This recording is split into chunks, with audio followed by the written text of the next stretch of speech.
Tigas din sa ilalim ng player na ipinalit ni Coach Tim dito sa injury na si Japet Aguilar.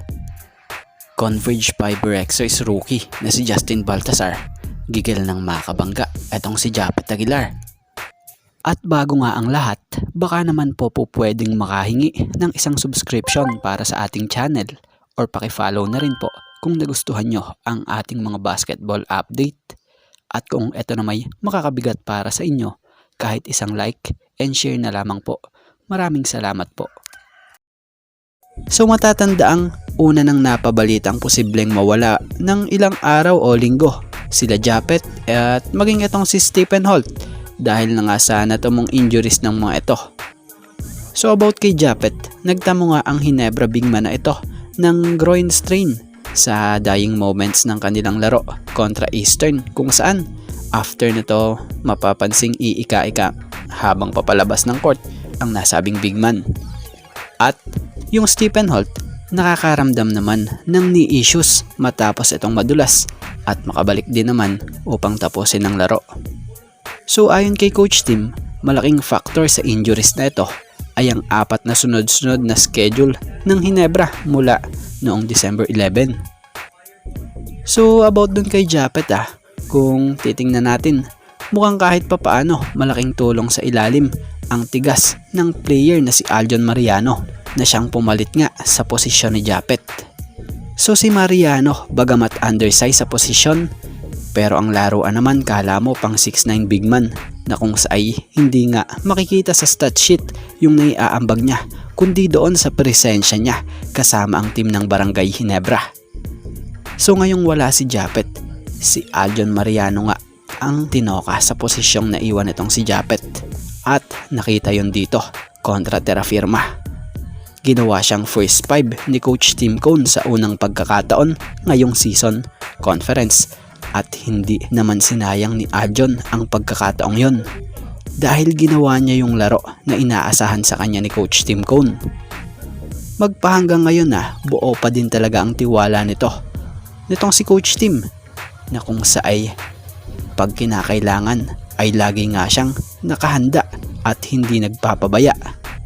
Biruin mo from bench player ng mahabang panahon to starter, bihira yan.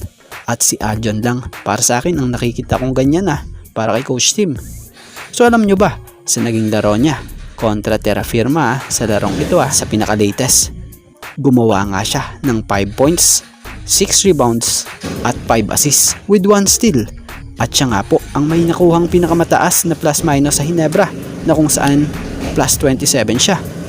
So grabe ang impact ni Aljon sa Ginebra. Nawala man si Japet pero para ding andun pa rin dahil sa laki ng naiaambag ni Aljon ngayon sa Barangay Ginebra. Barangay Ginebra kontra Converge, nalalapit na pagtatapat nila at ngayon nga yung Sabado, December 21, 2024, 7:30 PM.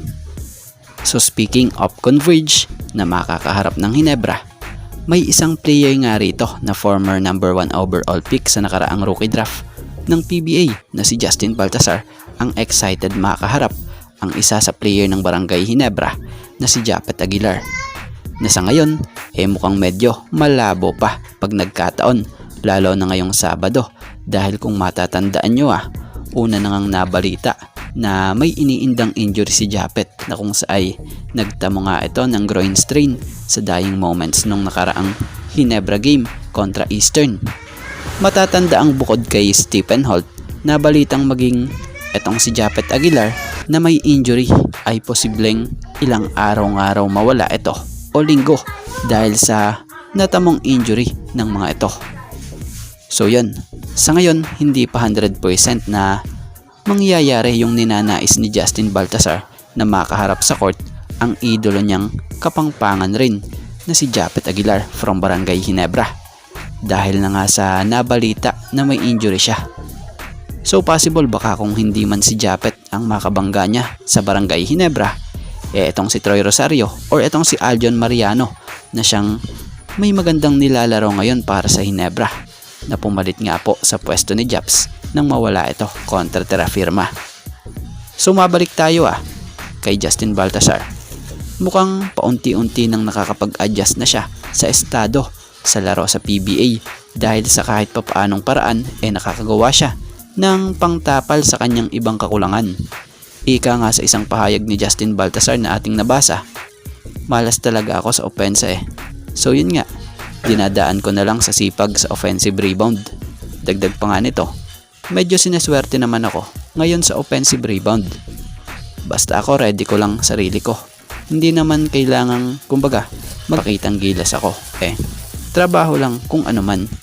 Yung role ko dito sa team namin, yun ang gagawin ko. So tama naman si Justin Baltasar dahil tulad na lamang dito sa huling laro niya anong nakaraan kontra Phoenix Fuel Masters ay very productive game naman po yung pinamalas niya rito na kung saan ay gumawa ito ng 6 points, 13 rebounds, 1 assist, 2 steals sa loob nga po ng 25 minutes of playing time.